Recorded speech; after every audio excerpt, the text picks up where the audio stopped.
My name is Irini Dimitriou. I'd like to introduce Martha Ro. We have been working together for the last 3 years, helping people to reverse their diseases. Martha, what was it like living with chronic health problems? Well, I'm smiling now because I don't have anything to suffer over. But when I had chronic disease, I got out of it in 2007. I'd suffered for about 18 years of a whole series of health problems. I had asthma, bronchitis, pleurisy, which morphed into, I'm talking about over a period of 18 years, it morphed into chronic fatigue, multiple allergies, insomnia. I was in excruciating pain. I'd bruise very easily, poor coordination, brain fog, over anxious, over emotional, suffered with a lot of overwhelm. My ability to concentrate just got worse and worse. And as I got towards menopause, I was putting on a lot of weight, which made my joints even more painful. Symptoms were intermittent. They came and went. They would flare up and go away depending on what I was doing. But the worst thing was my life was becoming very limited. Martha, please tell us something about your first experience of Buteyko's practice and the changes. It's a bit of a story because I had tried every kind of health modality you could imagine, as people do, and spent about £20,000 over a period of I don't know how many years. By this time I was fairly grumpy, overweight, grumpy. And a friend of mine, I was talking to him about the situation and explaining that I couldn't actually stop myself from feeling driven. It was like my brain was on override. And the only thing that seemed to help was when I did breathing exercises. It seemed to calm the symptoms down. I trained as a singer, and it was the breathing exercises that helped my symptoms. Nothing else had helped.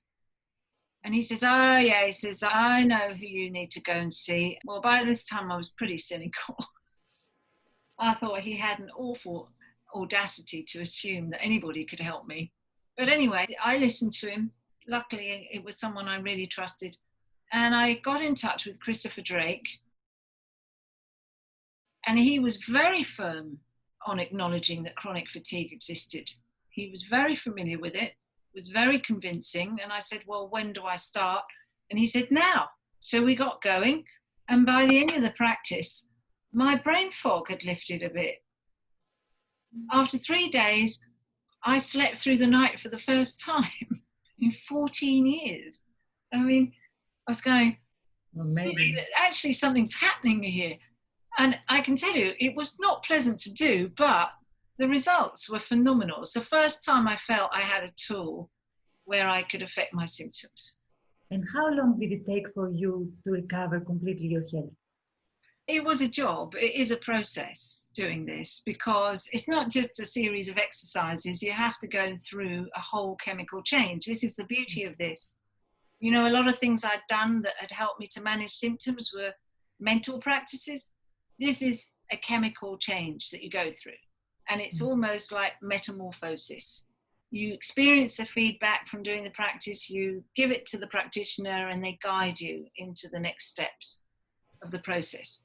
That took me 9 months. And I started with a control pause of 10 seconds. Buteyko had discovered this measure for breathing called the control pause, and it's a diagnostic tool.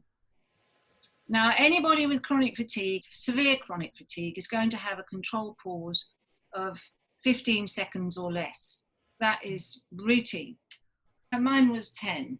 The quality of life with a control pause of 10 seconds, routinely I meet people, is miserable, particularly as you get older.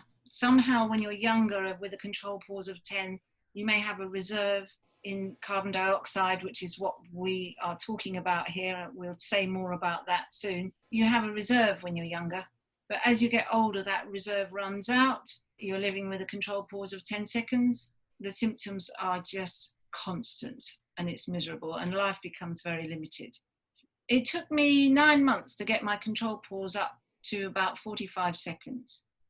Optimal control pause is 60 seconds, optimal health 60 seconds, or between 45 and 60 seconds. Sort of a first aid control pause is 35 seconds. A control pause of 10 seconds meant I was breathing 6 times more than is optimal.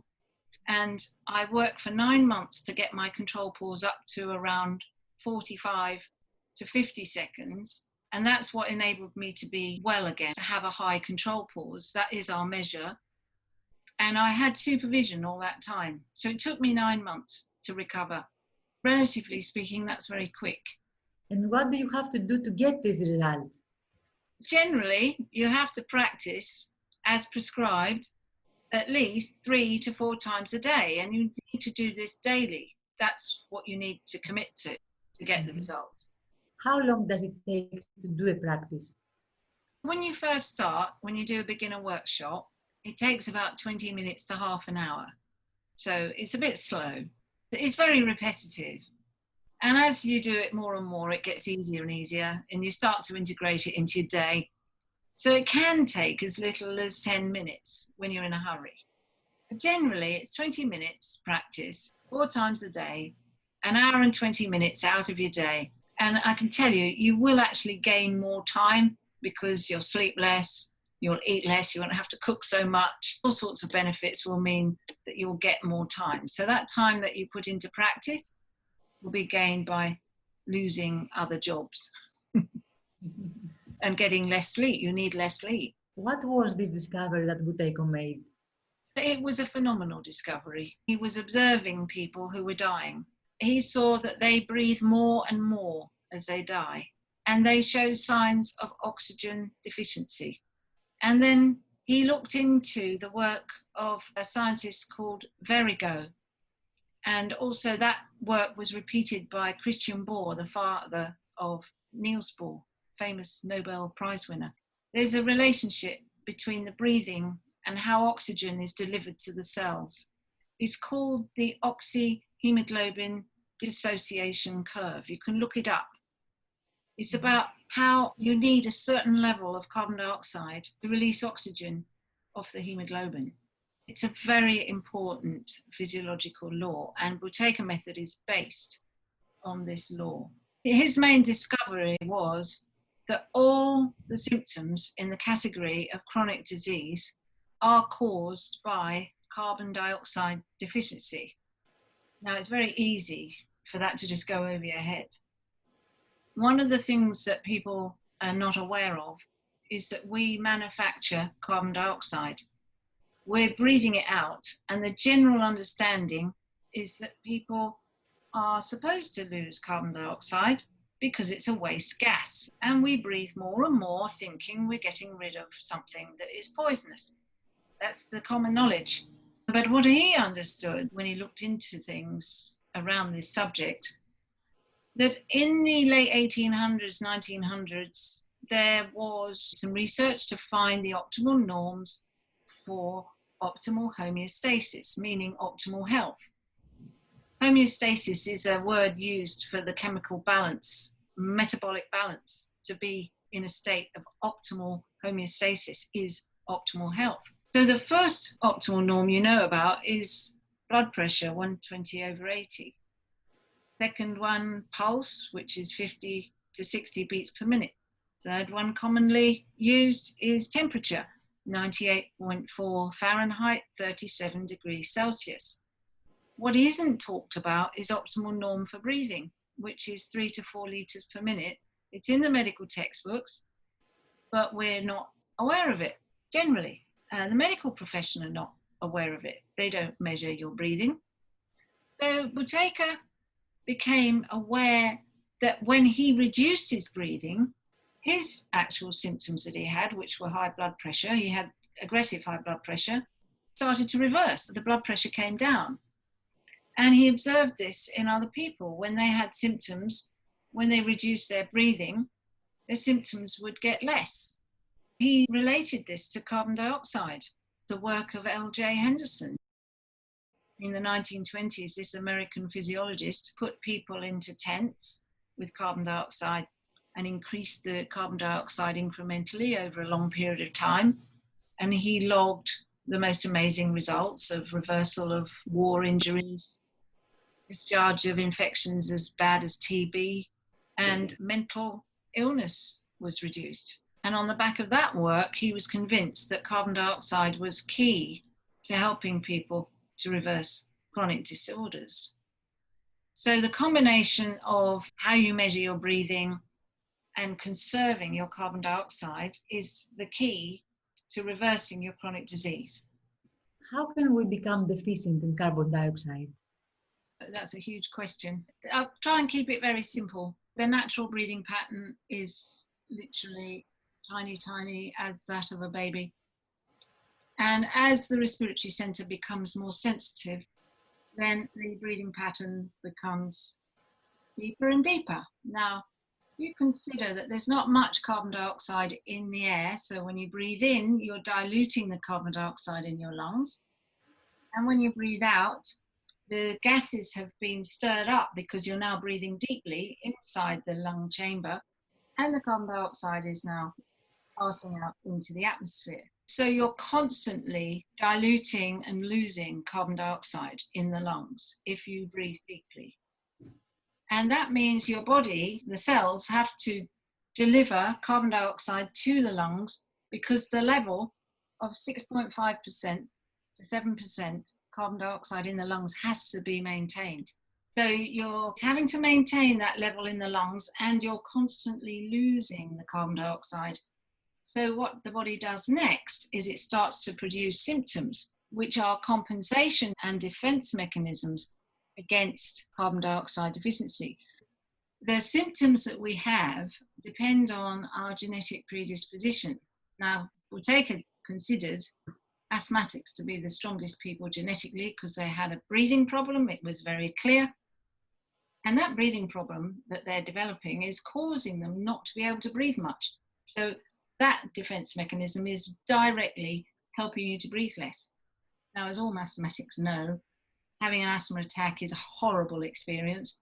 The nerves all get very hypersensitive, and you feel like you're suffocating and you're not getting enough air, but your body's holding the CO2 in. And what is the compensation mechanism when somebody develops sleep apnea?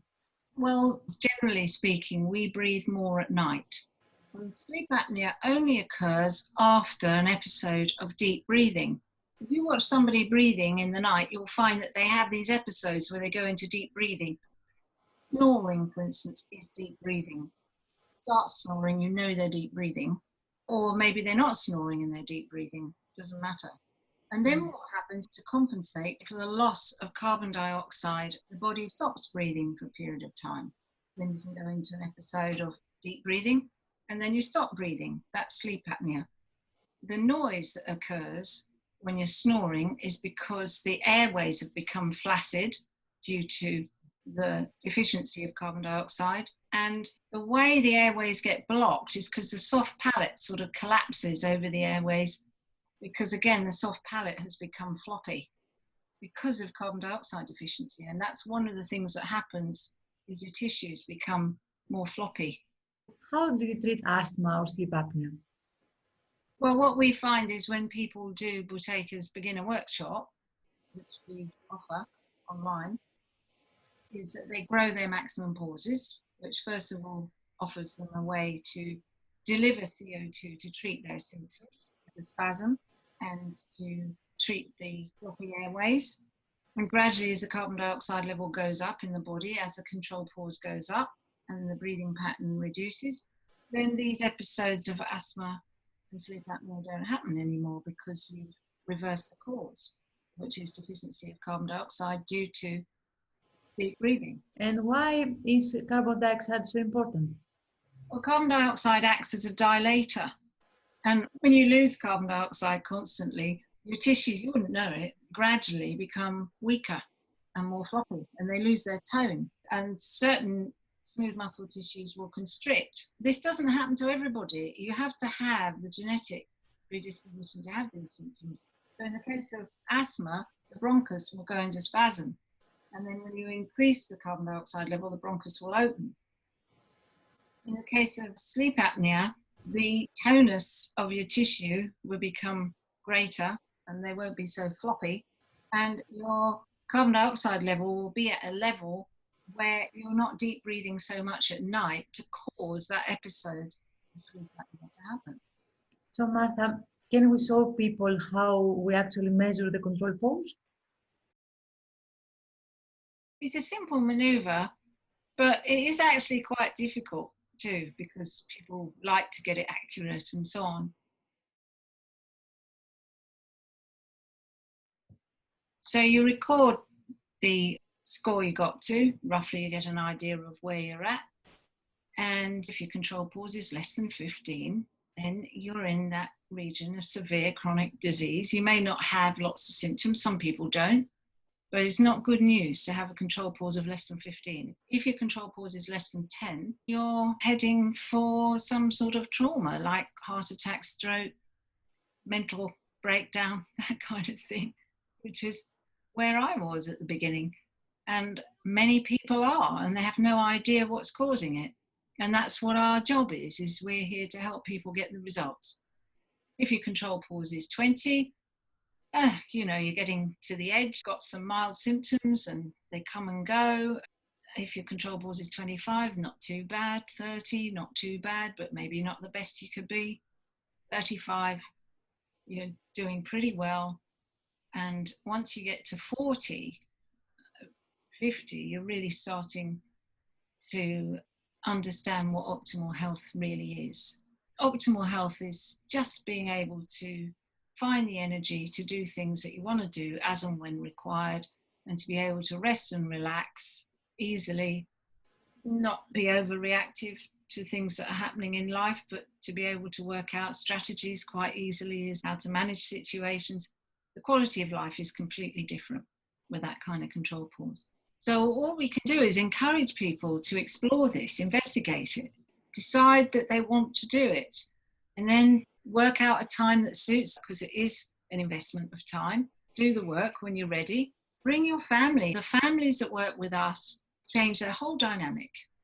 Communication improves, taking responsibility for ourselves improves enormously in families, and parents have a much more comfortable life, and so do children, because there's less arguing that goes on, or if it's arguing, there's healthy arguing, healthy discussion and debate. You've had experience of that, haven't you, Irene? Yes, of course. 2 of my 3 children were trained. And this changed a lot. And my husband, of course. Yeah, so it's a good investment. Definitely a huge investment, but it's a good one. So if you'd like to know more, come to a webinar. Yes. Or contact us directly. Yeah, you can contact us directly or come to one of our free webinars. We'd love to meet you.